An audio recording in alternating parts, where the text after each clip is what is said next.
I just got on Trigger and I'm walking him around, getting him moving around a little bit. We had right out a week of rain. It finally quit raining Saturday afternoon. Today's Monday. It finally quit raining Saturday afternoon. I think it rained all week. I dumped 6 inches out of my rain gauge, and I think we had well more than that. I think we had at least 8 inches over the week. So it was just miserable wet rain. We had my covered arena. I was able to work in some, but even so much rain, it got a lot of water in it. And my arena out here it's wet, but it's like wet beach sand wet. And the covered arena, it's like a little bit slippery wet. So we're riding out here today. As I'm walking Trigger around, getting him warmed up a little bit, you've seen me work in my videos in the past, do a lot of basic body control movement with a lot of the younger horses. And then you saw me show Hank in the video showing him in cow horse. And I talk about the kind of in-between stuff, how that individual body control stuff builds to showing as I'm doing the individual body control, but I don't really work specifically on that in the videos. Keep walking. I know you're pooping, but you can keep walking. I don't really work specifically on that on that in videos because it kind of works into other stuff.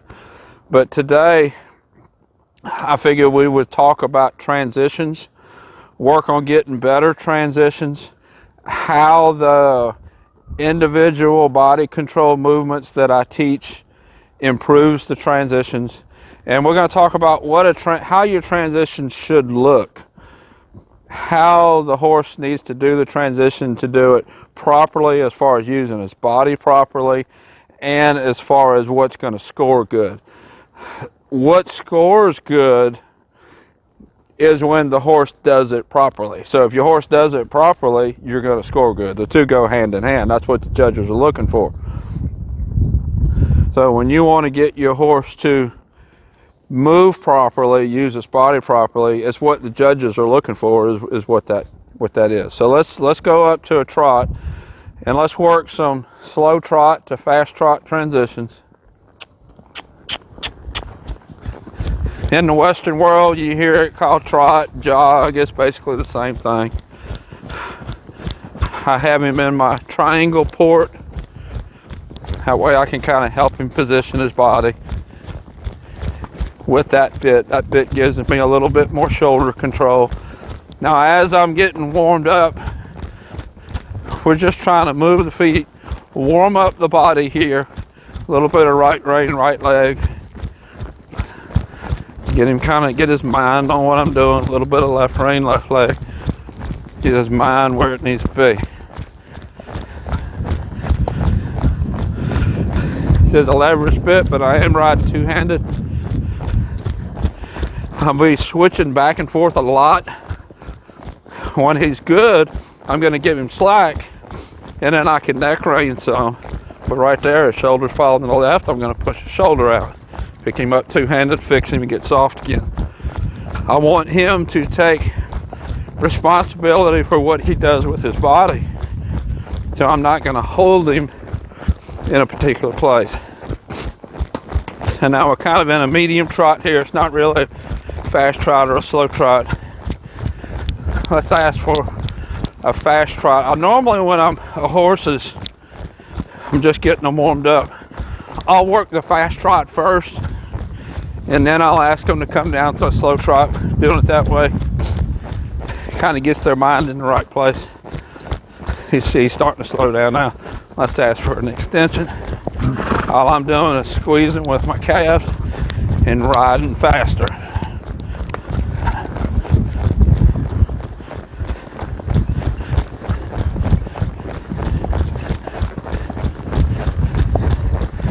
Now to ask for a slow down, I'm going to soften my calves and I'm going to ride slower.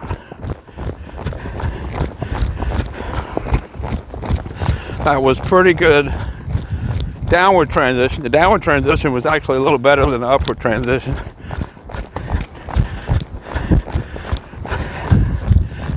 Now, what a lot of mistakes people make when they ask for downward transitions, they ride slower, but they don't continue to ride. So when I say I'm riding slower, I'm riding at a slow speed, but I'm riding at that speed. If you just ride slower than your horse is moving and you continue to slow down, you're going to come all the way down to a walk. You don't want your horse to break from a fast trot to a slow trot, or break from whatever your transition you're doing into a slower movement. You want to make the transition smooth directly from the gate you want, from the gate you're in to the gate you want. Let's ask for a trot again. I made a little bit of contact with my spurs, picked this back up, and then ticked. The contact with my spurs did not mean go faster. The tick meant go faster. That might be something good for you to watch, to back up and watch. The contact with the spurs was get your body in the right place, lift your back, gauge your hip, and then the tick was the transition into the trot. That was the cue to transition into the trot. Now let's ask for a faster trot. Squeeze with my calves, ride a little faster. He's not really wanting to be consistent in the speed. I'm gonna give him a little touch with my spurs to round his back out. So he's wanting to lope instead of go into that faster trot.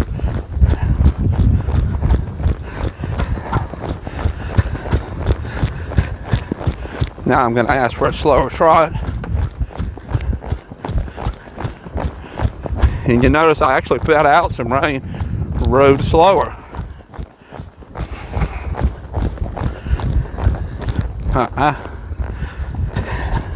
He slowed down too much. I gave him a little squeeze, and then he kind of ignored that. He kept on coming down to a walk.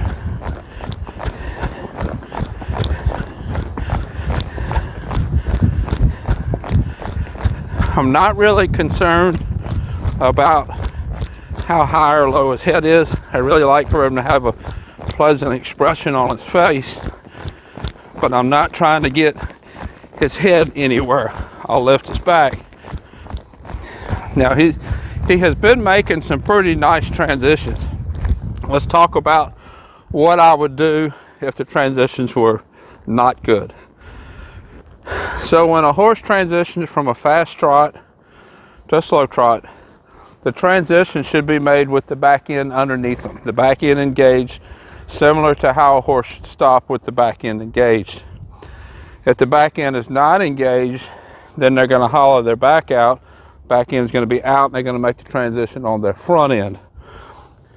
So if the horse does that after the transition, I'm going to leg yield back and forth to get the horse rock shoulders up and then rock back on its back end. And let's do that, and we'll talk about how that works and why. So when I ask for a downward transition, if the horse falls on his front end is really not in a good position to be moved laterally. But if I have him thinking that after a downward transition, he's going to be asked to move his front end laterally, he'll be prepared for that. And that's what leads to the nice transition. So let's go to a fast trot.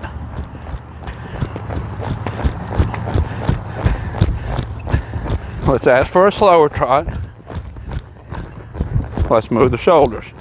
Move the shoulders to the left, move the shoulders to the right. Let's do it again. Fast trot. Slow trot. Move the shoulder. Move the shoulder. He's a little balky on me. Let's do it again. Move the shoulder. I'm moving the shoulders to the left. I'm still moving the shoulders to the left because he's fussing about it. A little bit muddy here, but if it had moved the shoulders to the left, we wouldn't be here. He was pushing the shoulders that way, which is how we ended up here. Move the shoulders to the right. Now let's go into a fast trot.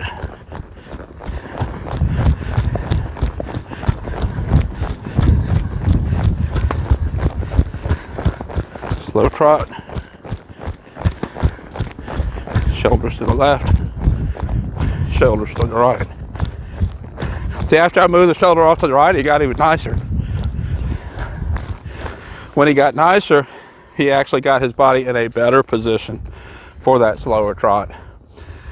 He came down from the fast trot to the slow trot pretty decent, but not as good as what he could be. So when I moved the shoulders, that lifted the shoulders, he engaged his back, came down to an even nicer trot. It's a very simple exercise, moving the shoulders back and forth. And you've seen from the stuff I've done in the beginning, that's one of the first things I teach horses that I'm working with, controlling their body. So that's how it's used in transitions. You saw when I was showing Hank, I was doing big fast to small slow transitions at a lope, or big fast to slow at a lope. Circles were big and small. You saw me do that in the video where I was showing Hank. It's the same principle, same thing. And that same basic maneuver of controlling the shoulders is the exact same thing, whether it's a horse that I'm putting the third or fourth ride on, or Hank that I'm showing at a pretty high level. Same movement for the same reason. So if you have any questions about that, put them in the comments below, and I'll put a link to that video where I'm showing Hank so you can watch it if you haven't seen it. This is Trigger. I'll have a link up here to his videos on YouTube. Until next time, thank you for watching.